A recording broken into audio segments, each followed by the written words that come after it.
di sebuah lorong sempit di sebuah kos-kosan tua di Purwokerto, Jawa Tengah, terdapat sebuah kamar terakhir yang selalu ditinggalkan oleh penyewa. Bagi kebanyakan orang, itu hanya kamar kosong yang tak menarik perhatian. Tapi bagi Yuda, seorang mahasiswa baru yang baru saja pindah ke kota kecil ini, itu adalah satu-satunya pilihan yang tersisa. Ketika Yuda pertama kali melangkah masuk ke kamar itu, kesan pertama yang dihantarkannya adalah dingin yang menusuk tulang. Dinding terkulai dengan cat yang terkelupas, dan lantai yang retak-retak. Tetapi baginya, itu hanya sebentar. Dia tak punya banyak pilihan. Hari-hari pertama di kamar itu berjalan dengan lambat.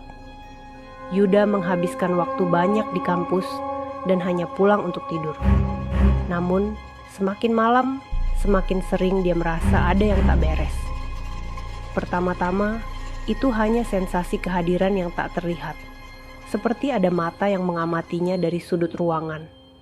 Namun, semakin malam, semakin jelas rasa ketidaknyamanannya. Yuda merasa seolah-olah ada yang memperhatikannya, entah dari mana. Puncak dari ketidaknyamanan itu terjadi ketika Yuda menemukan dirinya di kamar mandi pada suatu malam. Dia memandangi cermin di atas wastafel dengan perasaan takut yang tak terkendali. Dan di balik refleksi wajahnya yang ketakutan, dia melihat sesuatu yang mengerikan. Sebuah bayangan muncul di belakangnya. Tidak sembarang bayangan, tapi bayangan seorang wanita dengan gaun merah yang memudar. Rambut panjangnya mengalir turun ke bahunya, dan matanya memancarkan kegelapan yang tak terkira. Ternyata itu adalah kuntilanak merah. Yuda terperanjat dan berbalik cepat, tapi tak ada apapun di sana. Hanya ruangan kamar mandi yang gelap dan dingin. Dia menggosok matanya dan berpikir itu hanyalah imajinasi yang berlebihan karena kelelahan. Namun, setiap malam setelah itu, ketika Yuda mencuci muka sebelum tidur, dia melihat bayangan wanita itu lagi. Terus-menerus mengintai dari belakang, dengan tatapan yang membuatnya merinding hingga ke tulang.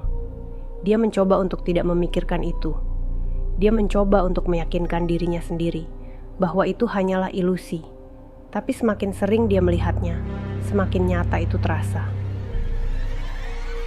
Malam demi malam, Yuda semakin terganggu. Dia mulai merasa seperti terjebak dalam mimpi buruk yang tak berujung. Dia tak bisa tidur, tak bisa makan, tak bisa berfokus pada studinya. Pikirannya terus-menerus terpaku pada bayangan itu, dan rasa ketakutan yang mengepungnya. Akhirnya, dalam keputusasaan, Yuda mencari tahu sejarah kamar itu. Dia bertemu dengan beberapa penyewa sebelumnya, dan menemukan sesuatu yang mengguncangnya sampai ke tulang. Penyewa sebelumnya, seorang wanita muda bernama Ranti, meninggal secara tragis di kamar itu beberapa tahun yang lalu.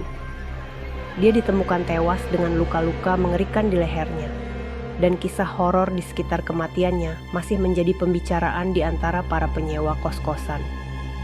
Ranti dikenal sebagai gadis yang ramah dan ceria, tetapi ada sesuatu yang gelap di balik senyumnya. Dia sering terlihat sendiri di lorong-lorong kos-kosan pada malam hari, dan banyak yang mendengar jeritan-jeritan aneh dari kamarnya di tengah malam. Dan kemudian Yuda menyadari bahwa bayangan yang dia lihat di cermin kamar mandi adalah Ranti. Arwah wanita muda yang terjebak di antara dua dunia, mencari keadilan untuk kematian tragisnya. Dengan hati yang berdebar-debar, Yuda memutuskan untuk menghadapi arwah itu. Dia mengundang seorang ustadz untuk membersihkan kamar itu dari kehadiran yang tak terlihat. Dan ketika ritual itu selesai, Yuda merasa beban yang berat meninggalkan bahunya. Sejak saat itu, bayangan kuntilanak merah menghilang dari cermin kamar mandi. Dan meskipun masih ada kesan kehadiran di lorong kos-kosan, Yuda bisa merasakan bahwa arwah itu telah menemukan kedamaian. Namun, cerita itu tidak pernah benar-benar hilang dari pikiran Yuda. Setiap kali dia melihat cermin, setiap kali dia melewati lorong kos-kosan itu, dia akan teringat pada kisah horor yang menghantuinya di kamar terakhir di lorong itu. Dan meskipun dia sudah pindah dari sana, bayangan kuntilanak merah akan tetap menghantui kenangannya selamanya.